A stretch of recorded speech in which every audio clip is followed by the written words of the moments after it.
December 16th, 1944. The Ardennes Forest is frozen solid, locked under snow and fog so thick it swallows sound. Trees stand like black pillars. Roads are narrow, icy, barely wide enough for tanks to pass. For American troops holding this quiet sector, the war feels distant. Veterans have been rotated out. Green units hold the line. Intelligence says the Germans are finished, out of fuel, out of men, out of options. They are wrong.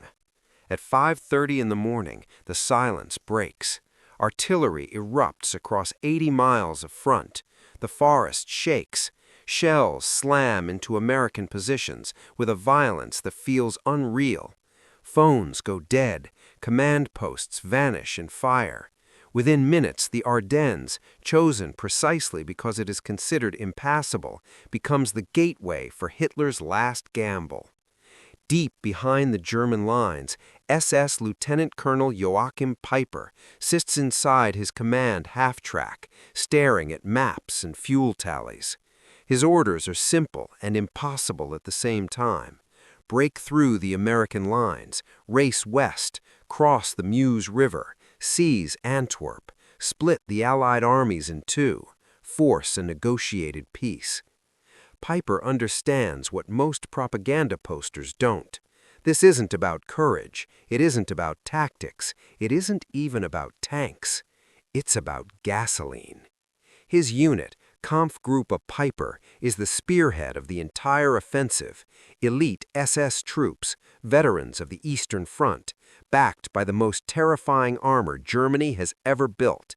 Tiger II tanks, each weighing nearly 70 tons.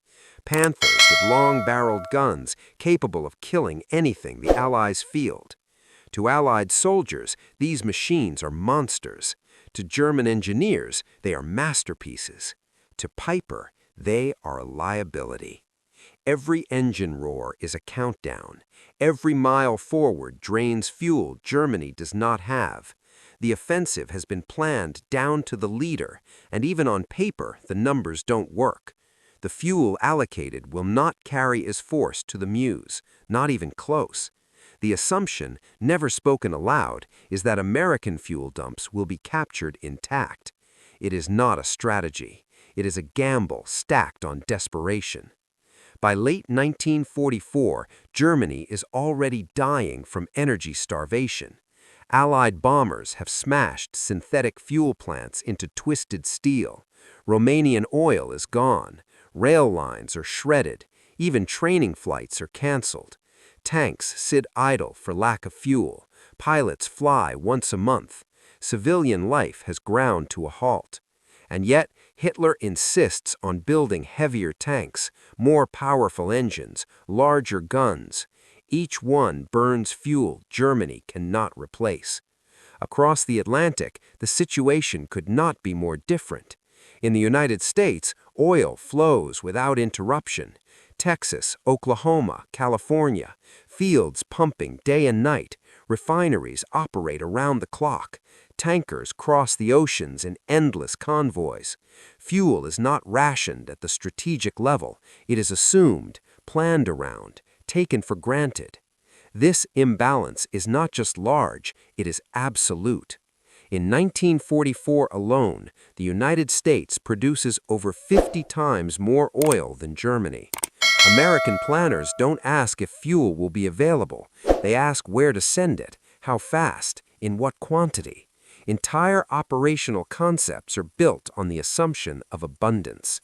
Germany, by contrast, is planning a decisive offensive with tanks that burn 2.5 gallons per mile on icy forest roads in winter, without air cover, with no realistic resupply. And Peiper knows it. As dawn breaks, his columns surge forward.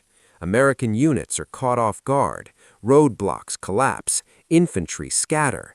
Panthers and Tigers punch through thin defenses with brutal efficiency. For a few hours, it feels like 1940 again, like Blitzkrieg reborn. German radios crackle with excitement. Reports progress stack up. But even as Peiper's men advance, the numbers don't change. Fuel gauges fall, engines idle longer than planned, detours consume reserves, vehicles bogged down in snow and mud.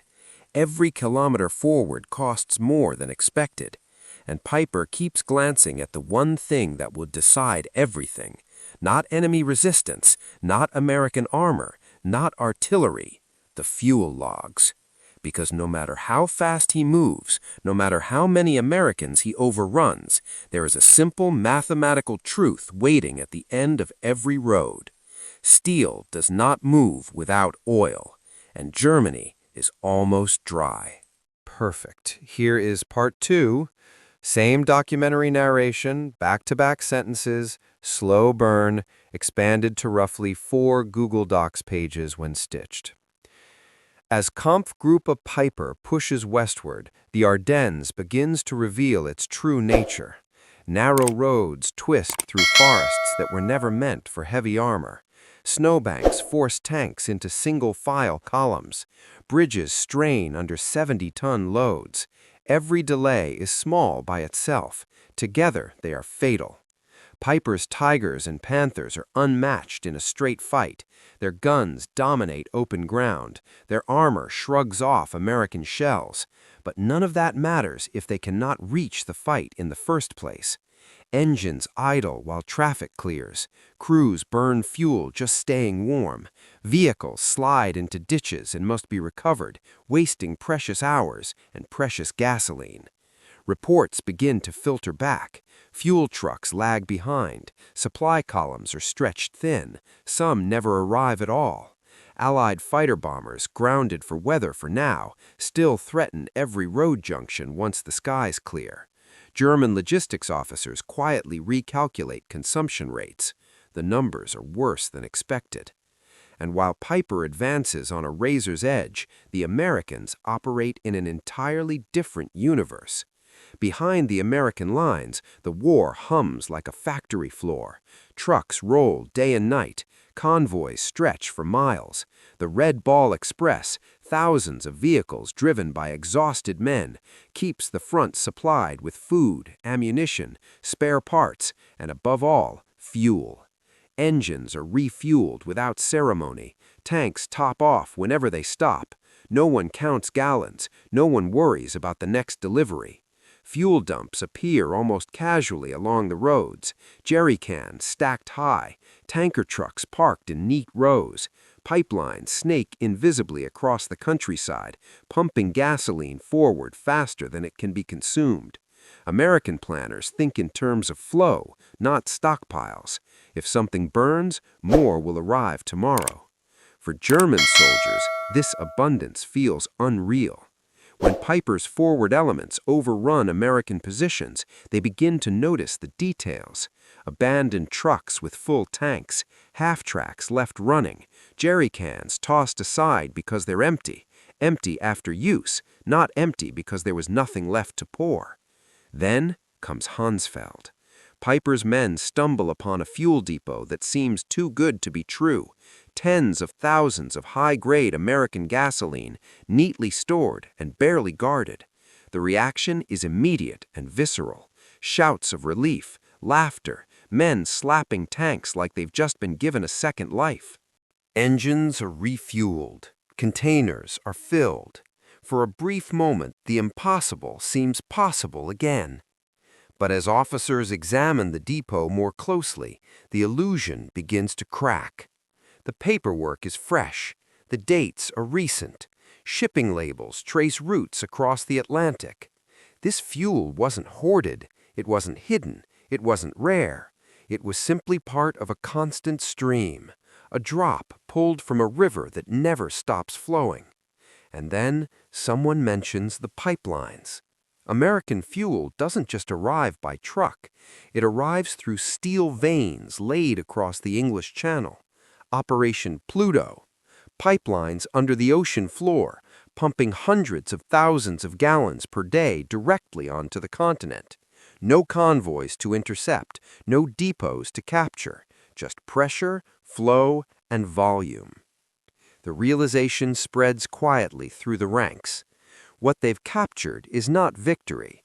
It's an inconvenience the Americans won't even feel. Meanwhile, Peiper's timetable slips.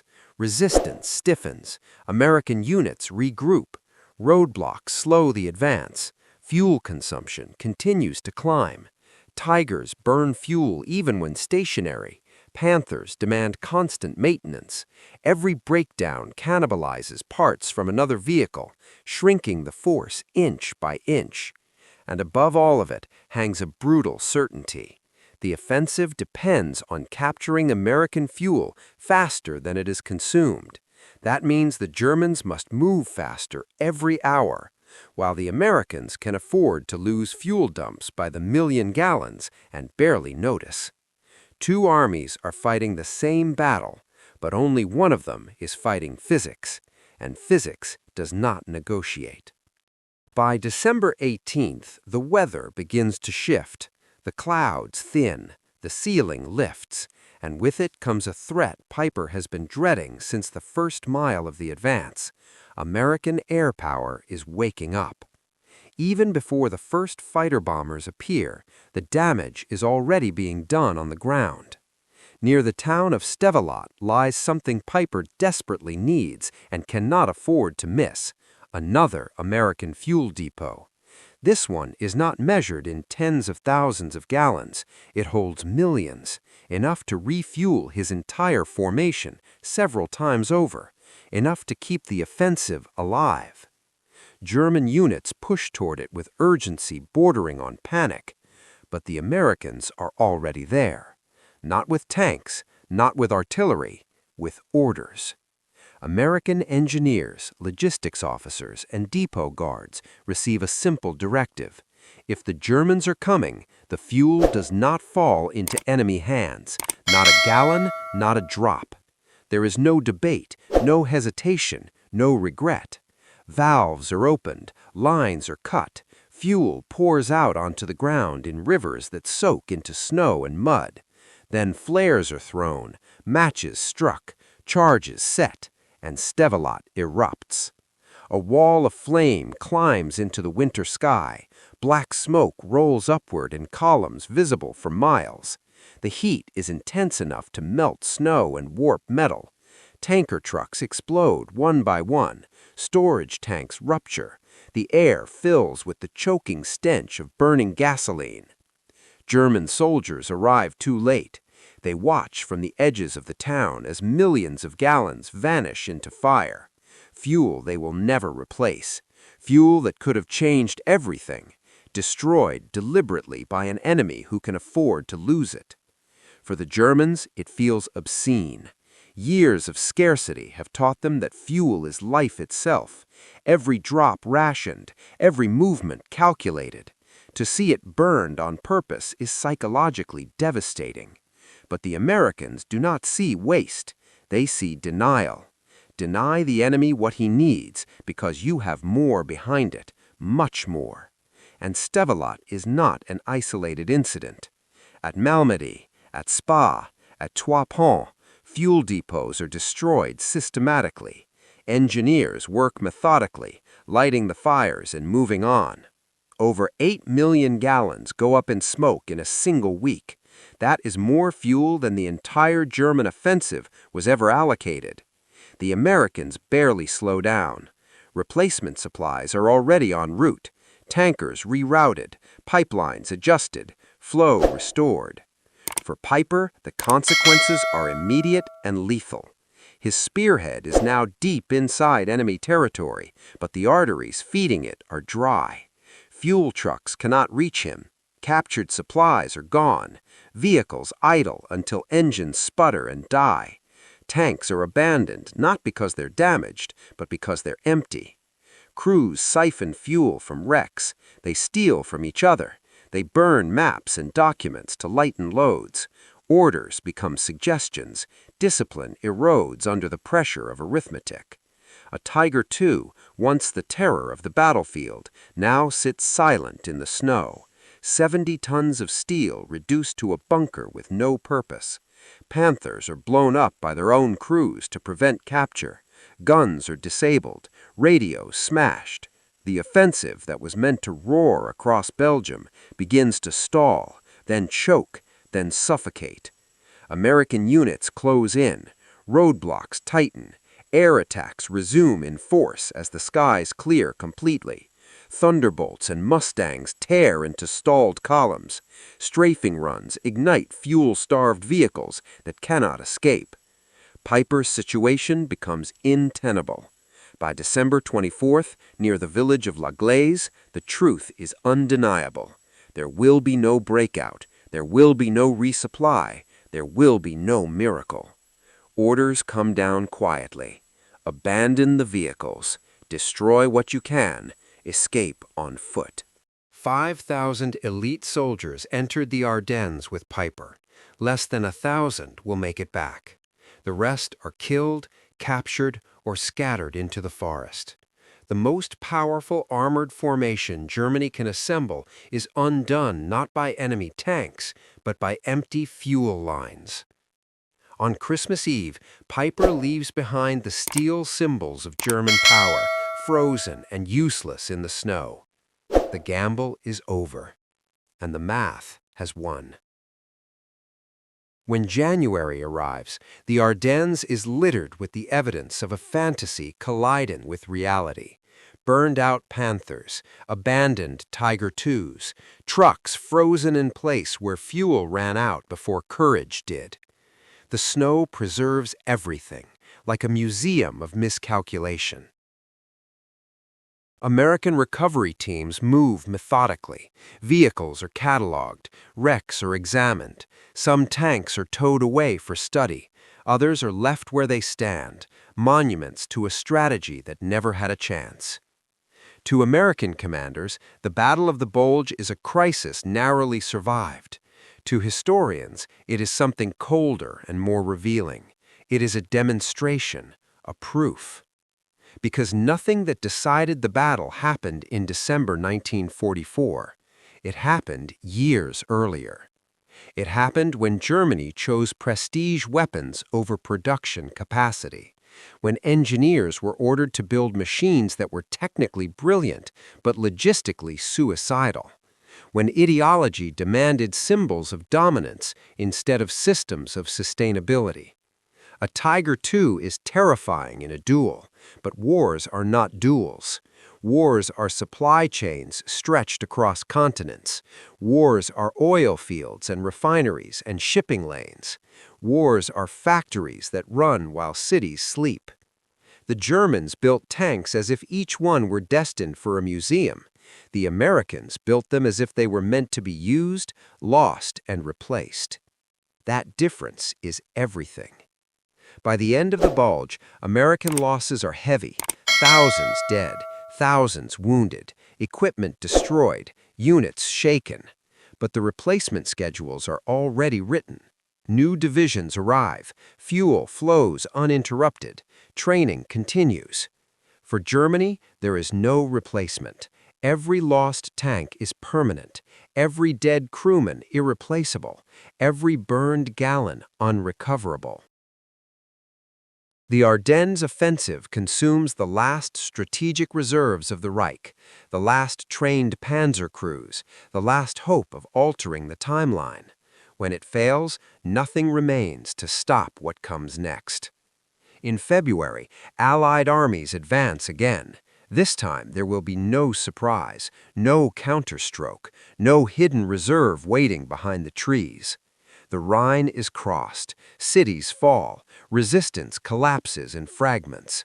And in bunkers and headquarters across Germany, officers finally admit what they have known for years but could never say aloud. The war was lost not on the battlefield, but in the ledger. The Americans did not defeat Germany with better generals or braver soldiers. They defeated it with pipelines, refineries, truck convoys, and the ruthless ability to burn millions of gallons of fuel without blinking. At Stavelot, German soldiers thought they were witnessing madness. They were actually witnessing power. The power to waste resources because you have too many. The power to deny the enemy because you can replace what you destroy. The power to fight a war of attrition when your enemy cannot survive one. This is the brutal lesson of the Ardennes. Kampfgruppe Peiper did not fail because its soldiers lacked courage. They failed because courage does not move tanks. Gasoline does. By May 1945, Germany is finished. Its armies shattered, its cities in ruins, its ideology exposed as fantasy. When American officers interrogate captured German commanders, the answers are always the same. They speak of fuel. They speak of trucks. They speak of numbers they could never match. One German officer sums it up simply: "We fought battles. You fought production." And that is the truth beneath every burning tank in the Ardennes. The Second World War was decided not by who had the best weapon.